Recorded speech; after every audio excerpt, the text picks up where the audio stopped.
Well, another day of Colts training camp has come and gone. These days are winding down. Next thing you know, the season opener will be here on September 13th against the Baltimore Ravens. But for right now, the Colts focusing on that final preseason game, especially after a lackluster performance in week 2 of preseason against the Atlanta Falcons last Saturday. So they'll face the Lions this Saturday at 1 o'clock at Lucas Oil Stadium. We anticipate to see the starters in that game, minus Daniel Jones, minus Jonathan Taylor, maybe some other guys who will not participate as well. But on this day here, Wednesday, at the Colts practice facility, we got a chance to hear from Travarius Ward, who made his way back onto the practice field on Tuesday, did some individual work on that Tuesday, but here on Wednesday, got a little bit more reps in with more team drills. And we also heard from Josh Downs, who has probably had his best camp to date as an Indianapolis Colt, but he is right now dealing with a minor calf injury, has not practiced this week, basically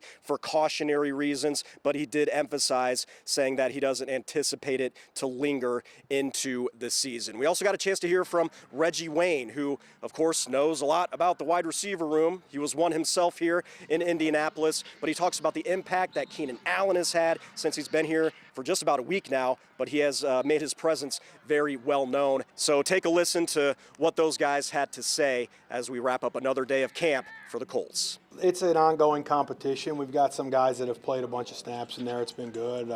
Tuck's been in there a while. He's improving in that position. Jimmy's gotten some good run in there. And then Josh got some good run in there. So it's good. It's kind of, again, it's a big week. Let these things kind of play out throughout the full preseason and then make the best choice for the offense. How unique is going through all 13 practices at camp, and outside of that one false start penalty, it seemed like you had your same 5 in there for the entire time? It's great. Thank God they've been able to, stay healthy and, get out there and log those reps together, because there really is no substitute for getting that working together. It's just, walkthroughs are great and the meeting rooms are great, but just going out there and playing the game together is just, man, there is no substitute for it, so it's huge. How, I don't know if the word's concern, the swing tackle, where do you think you are with that? I'm not concerned at all, so that wouldn't be my word. I feel like I got guys that have played a lot of plays in that battle right now with, obviously Blake started games for us here in the past. I actually thought he had a great practice yesterday. I was very, very happy with what he did yesterday. Luke's coming back from injury, which is good. Luke stepped in at a left tackle on the road in Seattle. We saw how good that front is last year, and I thought he did a really good job there as well. So it's another one of those things where it's a good competition that's going on. Let it play out throughout the rest of the week, see where it goes, and then make the best decision again for the team. Tony, do you have a root cause for some of the snap issues we've seen with the second unit and the second, third units? Look, some of them are focus, concentration related. All right, obviously, just locking in on what the cadence is and understanding the rhythm of the cadence and the fine line between anticipating and getting off on the count and then being early or being late. And then, look, we've got some new guys in there that are playing. So there's always going to be, a little bit of hiccups as you get going through some of those things. And obviously, the longer you go, you want to see less and less of those things. Feel like you're trending in the right direction. But I'd say it's a combination of those two things. One, you got some new centers in there. Two, it's just getting used to, obviously there's different quarterbacks, different rhythms of cadences, and you want to just make sure that, getting off on the count's a very important part of being an offensive lineman. Because, you look at the guys, these guys are blocking, they're freaks. And if you give them half a second, it's, you're fighting with both your hands tied behind your back. So, it's a fine line, right? So a lot of it is focus, and we just have to continue doing a good job honing in on that. What have you got in Nolan and Geno? I think we got 2 young players that have good upside, and I'm very intrigued by both guys. It's been a shame that Nolan's been out the last, while here since the joint in New England. I thought he had a really good day that day. I was very impressed with what he did, and just want to see him continue to play more and more. Right now is – again, when you're a young player in this league, just the more reps you can get, the more you can see good players and bank those reps. That's a big deal. So, and then Geno's a guy, we haven't been able to see him play as much center as maybe I would have liked, but he's a guy that I feel like has 3-spot, versatility in the middle there. For Jalen going against Latu pretty much every day for the last month. What do you think he's got out of that? I mean, iron sharpens iron, right? That's the old saying. So, I mean, he's going against a very good pass rusher, a very good player that has a wide variety of ways that he wins. And I think that every day that you go out there and you have success and inevitably you have some setbacks, these are great times for him to learn, and it's great reinforcements to him of both proper technique and in areas where he's got to continue to work and stay sharp. So it's been very good. Farmer's battled a little bit of that knee, but what have you seen from him? I've been really pleased with him for the most part. You know, I mean, we're just trying, obviously, you want to manage the thing and get him where he can feel as good as he possibly can. And, you know, I mean, he's played almost – it's pretty ironic. You know, he's played almost exclusively on the right side throughout college. So, obviously, you know, you kick another guy, you know, a guy over to the other side, and there is always an adjustment that takes place with that. And so trying to get him more reps, you know, he was over there working again yesterday, just trying to get those reps evened out. I mean, he's got a whole – you know, career's worth on the right, but trying to get him some on the left as well to get him just as comfortable over there, you know, should we need him there. But, yeah, I mean, listen, very talented, young guy that's learning a lot and is, you know, when he's been out there has been putting together pretty good steps and pretty good progression. So I like him a bunch. So many moving parts on the line. Does Matt still factor into the swing tackle, or are you guys good there with the options? Yeah, I mean, we got him work there one day. You know, I think that Matt's a unique player in the sense that I think he always gives you that flexibility that, you know, if we need him to move out there, I mean, as we saw last year, he can do it and be very, very effective. So I think that's one of the things that makes Matt unique is, you know, not only is he a starting guard, but he has the ability to function at both tackle spots and to function as an emergency center as well. So he's got very, very good flexibility that way.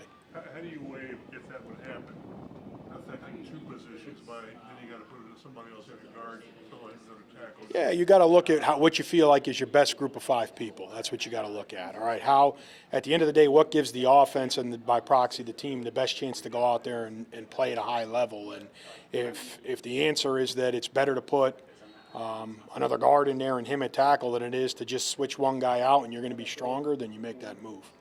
Just a veteran leadership, right? He comes in, you get accustomed to the guys in the room, kind of shows them the ins and outs here and there, you know, about what you expect from a veteran of his stature. So it's a pleasure to have him in the room.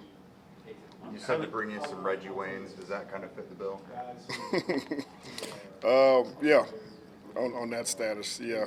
Keenan is definitely one of the guys, excuse me, one of the guys that I've actually watched as I played. I was a little older, but I still watched a lot of his film, realizing that I couldn't do a lot of the stuff that he was able to do, you know. But yes, the leadership role, the experience, all of that good stuff, that's what we want in the room. How does his addition change the dynamics of the room, or what you anticipate the roles of players? Yeah, obviously it's going to, you know, him coming in is going to affect some guys, right? I mean, but that's part of it. That's football. You know, nobody ever said football is supposed to be fair. You know, but if you're going to do it, Keenan is the type of person that you're going to add to your room. You know, so there's one thing about it: the guys that are younger, they can look up to what he's doing and how he prepares and how he goes about his business each day. They can use that as a blessing. You know, so it definitely impacts the room a little bit, but we got another week or two, at least another week, right? This week here to figure all that stuff out. It looks like one guy is Josh, because all of a sudden you guys are back to where you were sort of last year, personnel-wise. Does he have to sort of rethink things, or you guys rethink things with him? Who, Josh? Nah. Josh will be fine. I'll see to it. A lot of the guys have said that Keenan's all over the teach tape for this offense. What is it about Keenan that makes him such a great route runner? I mean, first, the teach tape started in San Diego Chargers, right? And he was a big part of that. So obviously he's going to be on there. But I can assure you, as long as he's here and I got any control of it, he would not be on any teach tape. We can't do that. We can't do that. I don't even show myself on teach tape, so I'm not putting him on teach tapes. What is it about him that makes him a great route runner, though? Just his ability to get, releases off the line. I think that's his special. What makes Keenan so special. Everybody like the receivers nowadays or talk about Devontae Adams, how he gets releases and things of that nature. That was Keenan back 10 years ago, 5 years ago. You know what I mean? So his ability just to get releases off the line and create separation, it's second to none. So just whatever he has left in that tank, which it seems like he has plenty, we need all of that. You worry about him maybe moving past yourself on any of those all-time lists? Not really. At first, I was like, "Oh, this will be fun to witness," you know. But but what is it going to do? I mean, when I first got inside the top 10, I think I was like 7 in one category, 8 in the other, something like that. And now I'm 10 in both. So it happens. It just the way it goes. It's not gonna help my push in the Hall of Fame. I mean, I couldn't get in when I was in the top 10. Maybe I can get in when I'm out. Transparent. Is there anything for you? I mean, you've mostly coached younger guys here, right? Keenan coming in as a veteran who's got a lot of skins on the walls. Or anything you have to do as a coach that is a little bit differently, or do you kind of coach him the same as the other guys? Coach them the same. There's no way I can ease up because the other guys won't let me live it. They'll be on me about it. So once you enter those doors, I'm gonna treat you the same, just like everybody else. When you mess up, you might get a little profanity here and there, and when you do well, you get praise. So it don't matter who it is. And I just met Keenan's dad. He told me don't take it easy on him. Reg, when you get Alec back, how will you have to handle easing him in, if that's the right word? I don't know. I don't know. We have to see when he gets there, right, which I think he's very, very close to doing that. Right now, I'm just focusing on what we have now and praying that he comes back the best that he possibly can be. I just tell everybody, I need him back at 100. I don't need him back at 85. I don't need him back at 9. I need him at 100 to, so he can go out there and do his best. But right now, I'm just focusing on what we have, and I'm more of a guy that's going to prepare for the worst. So I prepare as if it's going to be some type of setback, so it don't catch me by surprise. But I pray it's not no setbacks. Reggie, as a player, when you come off a long absence, whenever Alec does come back, what is that process like for your body just to get back to? You got to get back in shape, right? Get back in football shape. Make sure all of those things are taking place, right? Because one thing, when you do come back out of shape, that's when everything else happens, right? All the soft tissue injuries, hammies, groins and things of that nature. So you got to make sure you're back in shape. And then getting back in football shape is another situation. So it's a progress that you have to take care of. And once he gets all of those things under his belt, which I'm sure, Mike Menace and our strength conditioning crew, Richard Howell, those guys will put everything in perspective and give him to him when he's ready to go. Reg, Deion had a few catches on Saturday. What have you observed from him in his first offseason? Deion is probably, in my book, from the spring, probably the most improved player in my room, right?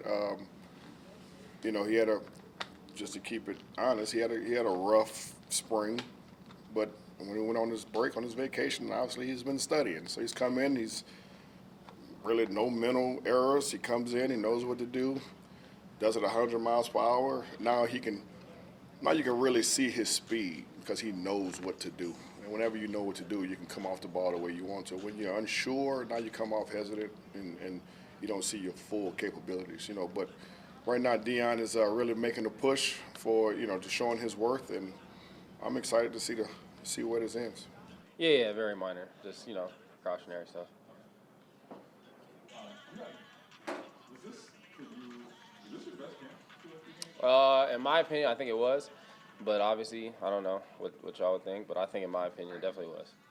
So. Why? Why were you different guys? Just more experience. Feel like moving around a little bit more in the offense, and then just a little bit more confidence. I feel like all those things put together, and then just felt like I was moving better in general, like just my own type of thing. What do you feel like Keenan Allen can bring maybe helping you with your own game? Yeah, Keenan's very smart, savvy vet, great player, and he does a lot of he did a lot of similar things with Shane when he was in San Diego. Like if you watch the tape and they'll show teach tape, like he was running a lot of the same routes I did. So and then even more.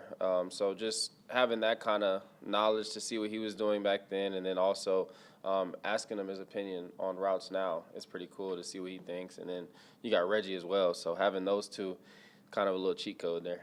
What do you think it is that makes him special as a route runner after watching so much tape of him? Yeah, he's really twitchy. Like for us, like he's like 6'2", but he's really twitchy, kind of like a smaller guy, and he kind of uses his body and his angles in a different way, and he has a good change of pace on a lot of his stuff as well. So I've been looking at Keenan since I was in high school. So I used to look at him and Devontae Adams a lot, and they don't like move exactly the same, but they have a lot of different change of pace and movements that are kind of similar.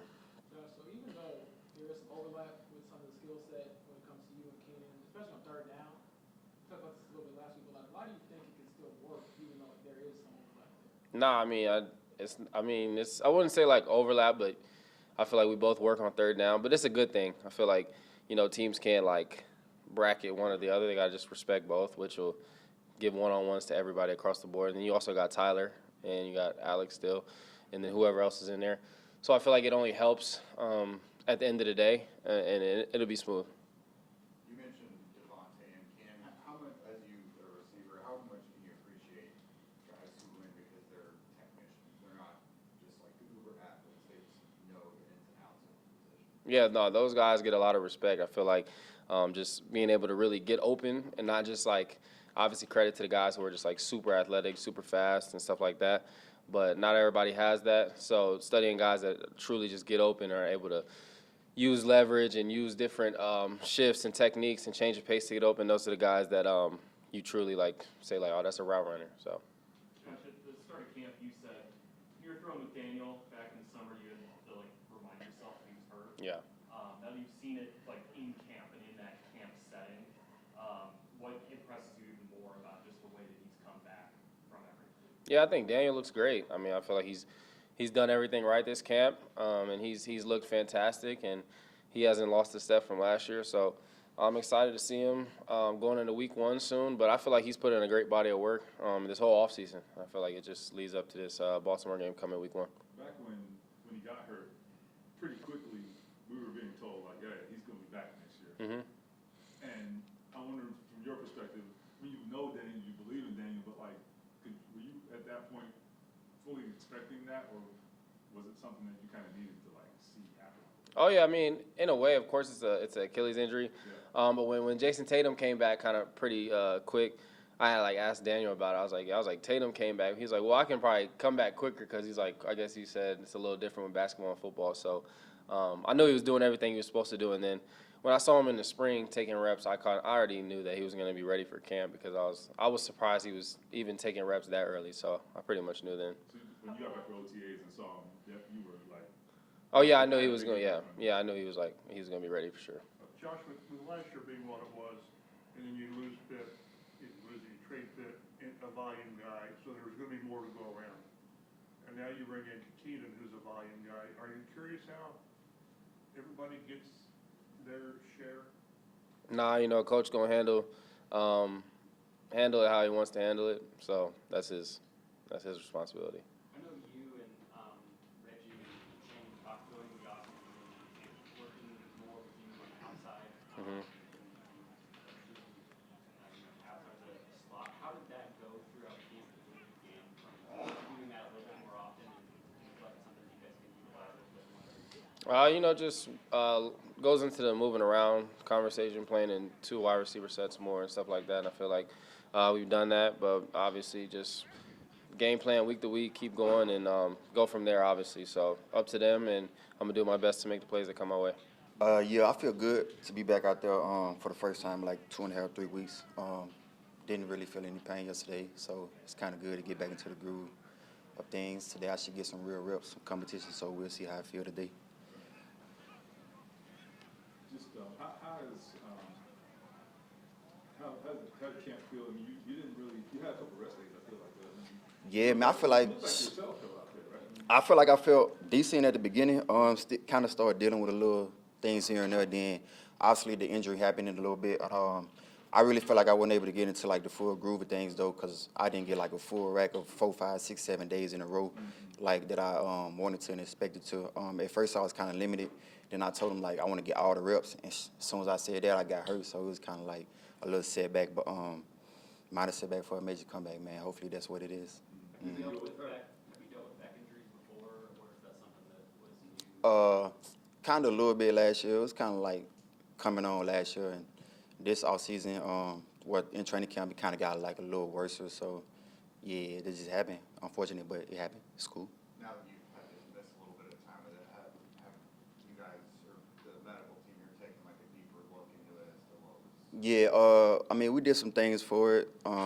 Flew somewhere to get some work done to it, and we just been maintaining and rehabbing it every day, trying to attack it hard, and just get ready for the season, week 1. Do you feel like it's going to be an issue, or you feel good about where What do you mean issue? Like moving forward? Like it's gonna be something I got to deal with, something I got to maintain, something I got to manage. Definitely not gonna be fixed overnight or over the next couple of weeks. I just got to maintain it throughout the whole entire season. So I expect to be ready for week 1. Well, I'm 100% positive. Well, I ain't gonna say that, but I expect to be ready for week 1 for sure. Does that come with taking maybe practice off every so often? Because I know when you're out in the field, you want to be able to go 100 and feel like you're doing everything. Yeah. When you're out there, so how do you manage something like this when you're getting into the actual season? It's really just how it react throughout the week. Like if I do something, I heard it in the game or in practice, like I'll probably just sit down a little bit till Sunday. So the main goal is just to be ready on Sundays. I expect I'll be ready though, for sure. What your impressions watching Justin Wally and just his ability to still yet to play in an NFL game? Yeah. He's earned a pretty big spot for you guys. I feel like Wally probably had the best camp of all the DBs. He was doing his thing, getting his hands on a lot of balls, PBUs, picks, joint practice. He was doing his thing. So I'm excited to see him go out there this Saturday for the first time and play an official NFL game. I look forward to that. He a dog for sure. How much do you expect? Like he just picked up where he left off after missing his entire rookie year due to injury. That seems pretty hard. Yeah, I just feel like he a confident man and confident player. He believes in his abilities, and he's super talented. Like he fast, quick, can cover real good. Like he got real good movement skills. So it's super impressive to see him. Like he basically didn't miss a beat, and he got better than he was last training camp. So I'm looking forward to seeing him. Do you plan to play Saturday? Do I plan to play Saturday? Nah, I don't plan to play Saturday. But I don't know if Coach say the same, but I don't plan to play Saturday. The Colts will have one more day of practice this week on Thursday before they have that preseason finale against the Detroit Lions Saturday at 1 o'clock. Be sure to keep it locked on Channel 13 as well as right here on our WTHR streaming platform for all of your Colts coverage as we get closer and closer to the season.